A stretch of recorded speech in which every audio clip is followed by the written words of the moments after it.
It was somewhat weird as far as sword names went, but I told myself that Fran liked it, and that was all that mattered. So what now? Does the slave contract expire now that the slaver's dead? I don't think so. My collar hasn't come off. Fran pointed to her collar. We had to do something about that. Can't we just force it open? Destroy it? No. Breaking the slave collar kills the slave wearing it.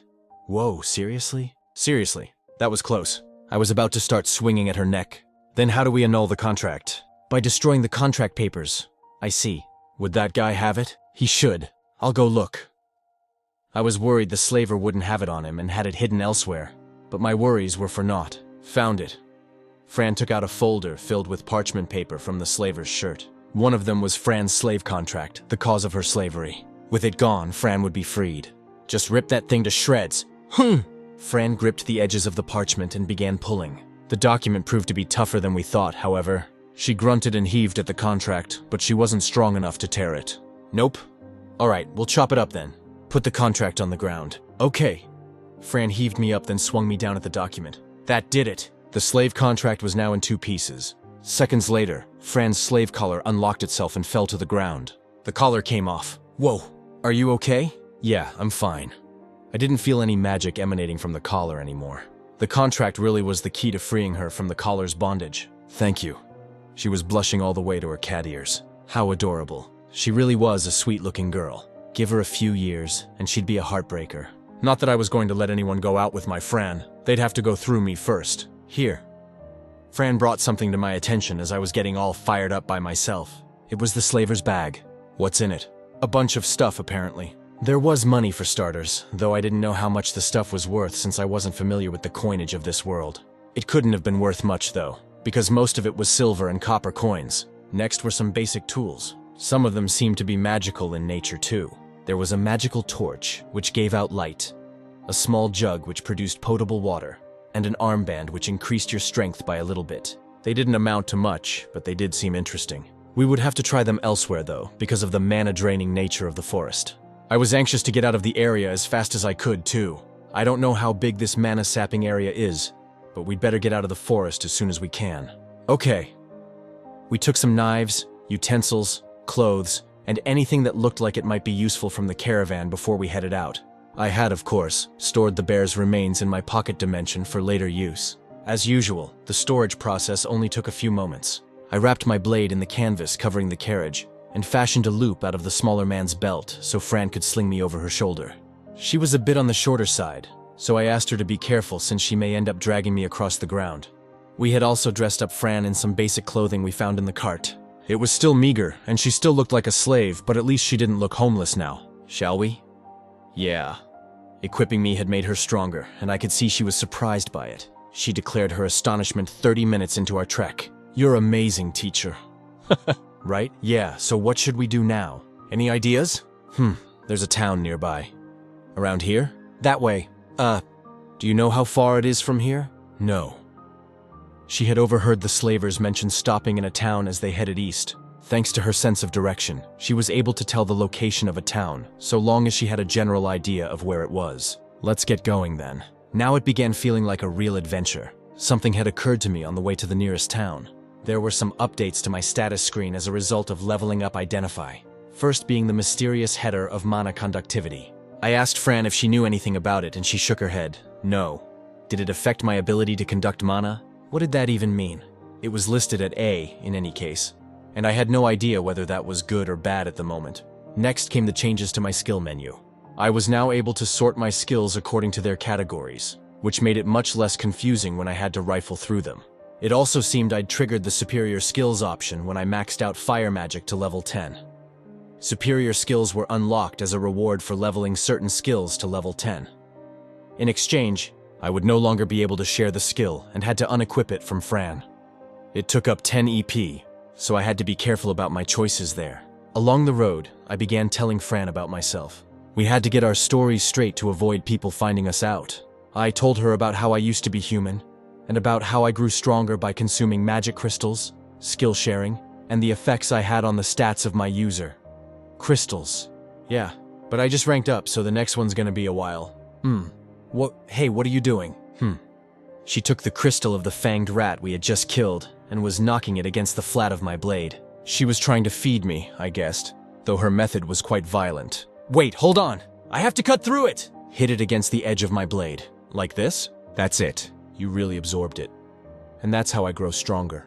We should hunt every monster we see and sell the parts for money. Got it. Then we tried experimenting with telepathy. I had only begun using it the day I met Fran, so there was still so much I didn't know about the skill.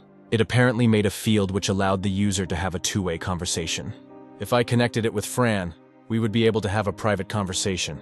Kinda like the old tin can telephones back home.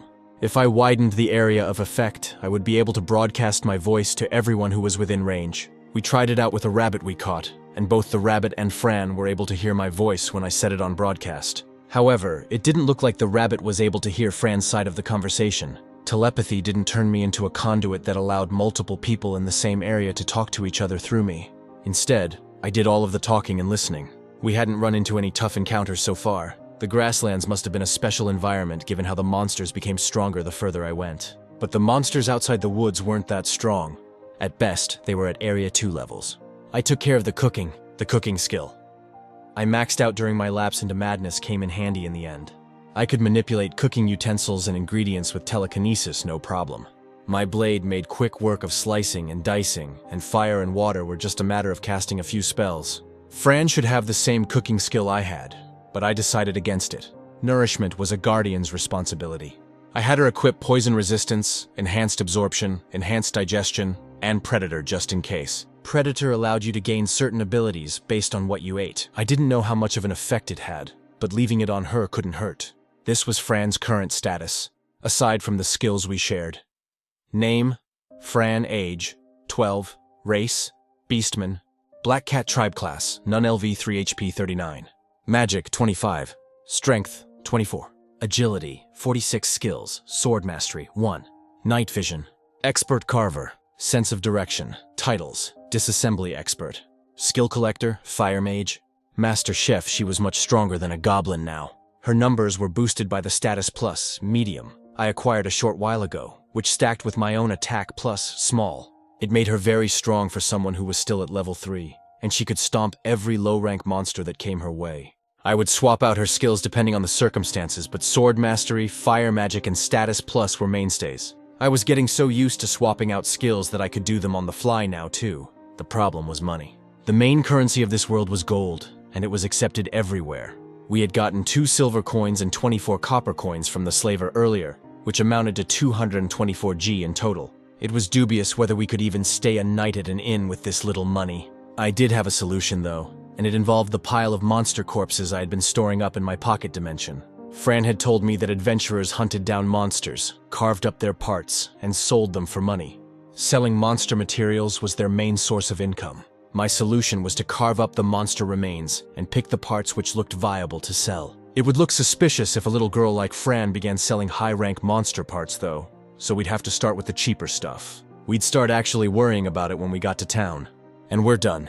We were in the middle of camping out. Fran was currently harvesting monsters for materials. Apparently, skill sharing was still in effect, even if there was some distance between us. Fran still got her stat bonuses and she was able to use the disassembly skill. Fran laid out a monster's remains and carved it up with a knife. The smell of blood would have attracted nearby monsters, so she had to set up a barrier using concealment magic. She cast this one by herself too. She was getting used to her newfound abilities. Meanwhile, I cooked her up something to eat. I used the pot we got from the slaver cart to make a stew out of the monster meat we had. I made sure to use any medicinal herbs I found along the way to make it extra nutritious. It should taste amazing too, thanks to my level 10 cooking skill. Not that I had any way of making sure. It was a shame I couldn't taste my own cooking. This was the basic division of labor we had between us. I would set up camp and be on lookout while Fran carved up the monsters we had killed. I would absorb the crystals she found, and we could sell or eat the rest of the beast. Food's ready, Fran. Okay, go wash your hands first. Create water. She conjured a spout of water with magic to wash her hands. She didn't have any problems casting magic. As my user, she could draw from my mana pool to cast any magic she needed, so she could conjure up all the water she wanted. Are you done with the monster carving? For the most part. One of them was impossible to get through though. The turtle, huh? Fran looked at the remains of the blast tortoise. Even with disassembly 10, it was impossible to get through its thick shell with a knife. It was a high-rank monster after all. She had had trouble with the tyrant saber-tooth the other day too. She needed better tools. I guess I'm up today. Please. You got it. Just sit back and enjoy your meal, Fran. I will. Thanks. I should finish carving this thing before Fran finished her meal. 3 days had gone by since I first met Fran. We were walking in the general direction of the nearest town, and I was wrapped up in canvas and had to ask Fran to shoulder me. There was no good excuse for a floating sword, no matter how I spun it. Is the town easy to get into? Do you need to show some identification, maybe pay a toll? I don't know. She shook her fluffy head and looked cute while doing so. No focus. Fran used to be a slave, so she probably never had to enter a city by herself. No wonder she didn't know.